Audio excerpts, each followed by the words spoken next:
The world has become a darker place, and sometimes it's the smallest things that ignite the most violent outcomes. Tipping. A simple act that once symbolized kindness has now devolved into one of the most toxic and polarizing customs in America. And now we've reached a breaking point. A delivery driver, fueled by rage over a mere $2 tip, brutally stabbed a pregnant woman 14 times. This story is not just horrifying, it's a grim reflection of a culture spiraling out of control. Let's break this down. The incident. It began like any other day. A 22-year-old pizza delivery driver, Brianna Alello, was out doing her job. But when she delivered pizzas to a couple celebrating a birthday at a motel, she received a $2 tip. Not satisfied with the extra money, she left, only to return hours later, masked and dressed in black, bringing chaos and bloodshed. Alello and an accomplice stormed into the motel. Armed with a knife and a gun, they terrorized their victims, a man, his pregnant girlfriend, and their 5-year-old daughter. The boyfriend was forced into the bathroom at gunpoint, leaving the mother and child defenseless. In an explosion of violence, Alello stabbed the pregnant woman 14 times in front of her young daughter. This wasn't just an attack, it was an atrocity. The assailants fled the scene, but their plan was as reckless as their actions. Security cameras captured everything, including the license plate of Alello's bright red car. She was arrested soon after and charged with attempted murder, home invasion with a firearm, kidnapping, and aggravated assault. The victim, incredibly, survived her wounds, and while recovering in the hospital, she learned she was pregnant. A tragic blessing amidst the chaos. Tipping in America, a toxic culture. Tipping. By definition, it's a voluntary gesture, an optional reward for exceptional service, but in America, this choice has morphed into a societal expectation, a financial crutch for underpaid workers. Somewhere along the line, tipping stopped being a kind gesture and turned into an obligation, weaponized by guilt and entitlement. Consider this. You're at a fast food restaurant grabbing a burger. You've already paid for your meal when the screen flashes, asking if you want to leave a 20% tip. For what? The burger hasn't even been made yet, and when you awkwardly hit no tip, you feel the burning judgment of the cashier. Why should anyone feel obligated to tip for someone simply doing their job? Fast food workers aren't alone in this. Delivery drivers, restaurant servers, and even coffee baristas are increasingly brazen in their demands for tips. Social media is filled with meltdowns of workers shaming customers for not tipping enough or at all. The expectation is no longer about rewarding good service, but ensuring the worker's basic survival. This misplaced responsibility is tearing at the fabric of service culture, and in extreme cases, leading to violence. In recent years, we've witnessed a disturbing trend where the mere absence of a tip, no matter how small, can lead to personal attacks, verbal assaults, or even retaliation against customers. A delivery driver who feels slighted by a tipless transaction may take to social media to shame the customer, fueling a cycle of bitterness. It's not about earning appreciation anymore. It's about the expectation of compensation.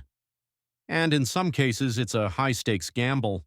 If a customer doesn't tip appropriately, the worker's financial stability may be jeopardized. The line between service and entitlement has blurred beyond recognition. The breaking point. Alello's crime isn't an isolated incident, it's a symptom of a larger problem. This entitlement to tips has reached a fever pitch. Workers who feel undervalued by their employers often project that frustration onto customers, and customers, many of whom are also struggling financially, resent being forced to subsidize someone else's income. This toxic cycle creates resentment on both sides. Customers feel extorted, workers feel exploited.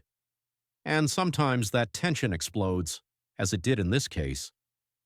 Alello's rage over a $2 tip didn't just cost her freedom, it could have cost a mother and her unborn child their lives.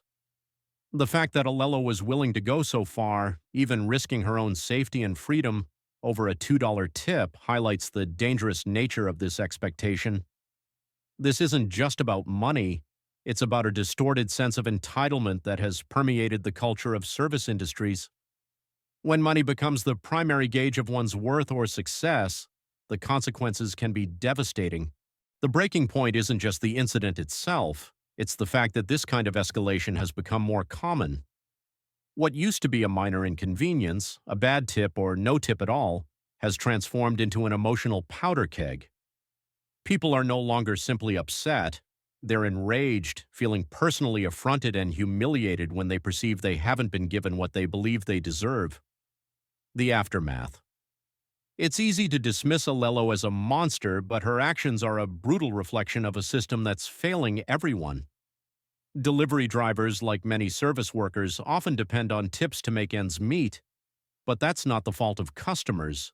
It's the fault of employers who refuse to pay livable wages. In countries like Japan and Australia, tipping is rare because service workers are paid fairly. The expectation of gratuity doesn't exist because it's not needed. Meanwhile, in America, tipping has become a battleground of economic inequality. Workers are underpaid, customers are overburdened, and the only ones who win are the corporations profiting from this broken system. In essence, tipping has been weaponized, manipulated to fill the gaps left by employers who fail to offer their workers fair wages.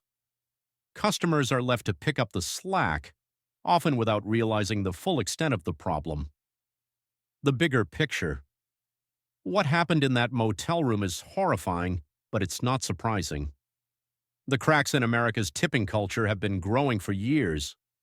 Alelo's crime is a wake-up call, a violent symptom of a society where entitlement and desperation collide. But it's not just about the violent outbursts or the anger from a small group of individuals. It's about a deeper cultural problem that affects millions of workers and customers alike. The broader societal issue of income inequality cannot be ignored. The tipping system, while it might seem like a way to compensate for the low wages of workers, only reinforces this inequality. The reality is that workers shouldn't have to rely on tips to survive. A fair, livable wage should be the bare minimum, and tips should be a reward for exceptional service, not a requirement for survival. This story, however, has one small silver lining: the victim's resilience. Despite her wounds, she survived. Despite the terror, her child is safe. And despite the odds, her pregnancy was discovered in time. Her strength is a stark contrast to the darkness of that night. But let's not forget, she's a lucky exception. Not every story ends in survival. Not every victim can say they're still alive to tell their story. A final warning. If tipping culture doesn't change, this won't be the last story like this. It's time to reevaluate the system and demand fair wages for workers so that tips can return to what they were meant to be: a kind gesture, not a battleground. Until then, remember, tips are a choice, not an obligation. And no amount of money, not $2, not $200, is worth the cost of humanity. The system must change, or we will continue to see more stories like this one, a painful reminder of how small grievances can lead to devastating consequences in a society teetering on the edge of anger and hopelessness. The tipping culture in America is broken, and it's time for change before the cost of humanity becomes too great to bear.